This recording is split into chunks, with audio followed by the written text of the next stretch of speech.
अब थोड़ा मिथ और फैक्ट की बात कर लेते हैं। सबसे पहला मिथ जो चल रहा है कि चंद्रयान 3 से इसका प्रसार हुआ है, बिल्कुल वैसे ही जैसे कोरोना के बारे में कहा गया था कि साहब कोरोना का 5G की जब टेस्टिंग हुई है ना, उसकी वजह से कोरोना घर घर तक पहुंच गया। जैसे 5G सब जगह पहुंच गया तो उस इलेक्ट्रोमैग्नेटिक वेव पर बैठकर कोरोना पहुंच गया। ये उतनी ही फर्जी बात है जिस तरह से 5G की बात फर्जी थी, एग्जैक्टली ये भी उतनी ही फर्जी बात है। बोले सर फिर ये बात बनाई क्यों गई? ये इसलिए बनाई गई क्योंकि कोइंसिडेंस ऐसा रहा कि जिस समय देश ने चंद्रयान 3 लॉन्च किया उसी के तुरंत बाद आई फ्लू के मामले बढ़ गए। आई फ्लू के मामले बढ़ गए तो लोगों को लगा चंद्रयान 3 क्या गया, आई फ्लू आ गया। ऐसा कुछ भी नहीं है, ये केवल फिजूल बातें हैं। और अगर आप इसको तथ्यात्मक रूप से जानना चाहते हैं तो इतना समझ लीजिए, ये दक्षिण भारत से ये उड़ा था चंद्रयान 3, जहां पर इसकी कोई न्यूज़ नहीं है कि आई फ्लू फैल रहा है, ठीक है ना। उत्तर भारत में मरीज मिल रहे हैं, ये दक्षिण भारत से लॉन्च हुआ है चंद्रयान 3, तो दूर दूर तक भी इनके बीच में कोई संपर्क या संबंध नहीं है, ठीक है। दूसरा मिथ है कि ये बेहद संक्रामक है। देखिए इस बात को लेकर दो राय नहीं है कि ये संक्रामक नहीं है, ये ऑब्वियस ही बात है कि ये फैलता है, और फैलता है तो इसके लिए बेहद संक्रामक शब्द कि इसके बताने से क्या महामारी जैसा हो जाएगा, ऐसा नहीं है, ठीक है। यदि आपकी आंखें लाल है तो क्या ये कंजक्टिवाइटिस है? जी नहीं, जरूरी नहीं है कि आपको इन्फेक्शन हुआ हो सकता है एलर्जी की वजह से, धूप की वजह से, डस्ट की वजह से, पोलन ग्रेन्स की वजह से, आपको आंख में लगी हुई चोट की वजह से आपकी आंखें लाल हो गई हो। तो हर आंख का लाल होना कंजक्टिवाइटिस नहीं है। एक मिथ, एक भ्रम यह है कि ये सिर्फ बच्चों को होता है, इसमें भी जान लीजिए, क्योंकि बच्चे हमारे जितने भी हैं वो स्कूल्स में अपने दोस्तों के साथ बड़ा क्लोज कांटेक्ट में रहते हैं।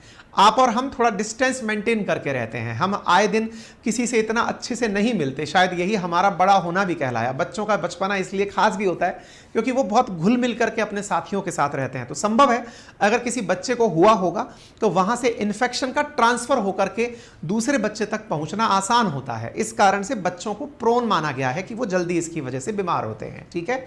अच्छा, क्या आप और हम भी बीमार हो सकते हैं? बिल्कुल। यदि आप किसी ऐसे ऑफिस में हैं जहां पर किसी को हुआ है, उनकी कॉमन यूज की हुई चीजें अगर आपने यूज की हैं तो संभवतः आपको भी इसका परेशानी उठानी पड़ सकती है। फिर है सर इसको आंखों को बचाए रखने के लिए क्या ध्यान रखा जा सकता है? पहली चीज, आप आंखों को बार बार ना छुएं और ना ही उन्हें रगड़ें। आंखों से अगर पानी निकल रहा है तो साफ टिश्यू अथवा साफ रुमाल इस्तेमाल में लें। अगर आंख में आपको थोड़ा भी पेन फील हो रहा है तो 2-3 बार गर्म रुमाल रख करके अपनी आंखों की सिकाई कर सकते हैं। साथ ही साथ आंखों में किसी दूसरे के इस्तेमाल हुए मेकअप को आप ना लगाएं। जैसे मान लीजिए किसी ने काजल लगाया था, काजल लगाया, एक बार में लगाया, फिर दोबारा लगाया, अब आपने भी वही काजल लगा लिया तो उंगली से वो काजल आपके पास में आ चुका है, आपने भी लगा लिया तो आपने अपने पास में उस इन्फेक्शन को बुला लिया। बाहर अगर निकल रहे हैं तो आप चश्मा लगा के निकलें। चश्मा क्यों लगाएं? क्योंकि अगर पोलन ग्रेन्स की वजह से या बैक्टीरिया हवा के माध्यम से आप तक पहुंच रहा है तो वो चश्मे की वजह से बच जाएगा। साथ ही साथ हाथों को सैनिटाइज करते रहें। मान लीजिए कि आपने किसी से हाथ मिलाए थे या फिर किसी के साथ आप क्लोज कांटेक्ट में आए थे तो आप अपने हाथ पर सैनिटाइजर इस्तेमाल करके अपने हाथ को क्लीन कर सकते हैं। साफ पानी से 3-4 बार आंखों पर समय समय निकालकर छींटे मारते रहें। और अगर आप कॉन्टैक्ट लेंस लगाते हैं, कुछ लोग चश्मे के स्थान पर कॉन्टैक्ट लेंस लगाते हैं, तो प्रॉपर साफ सफाई का ख्याल रखें।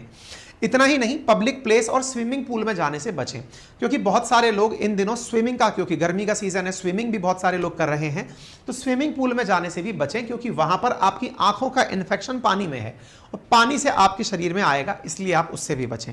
घरेलू नुस्खा है कि आप 2-3 बूंद गुलाब जल डालें, लेकिन ये डॉक्टर से पूछकर, क्योंकि इसको मैं एडवाइस नहीं करता, इसलिए नहीं करता क्योंकि संभवतः आपका शरीर हो सकता है गुलाब जल से रिएक्ट कर दे और आप चल के मुझे पकड़ लें कि सर आपने कहा था।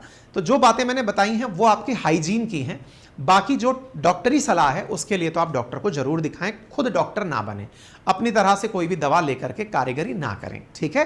फिलहाल के लिए इतना ही, बाकी आपकी क्या राय है जरूर कमेंट बॉक्स में बताएं। आपने इस तरह का फीचर कहीं देखा है? आपका अनुभव क्या है?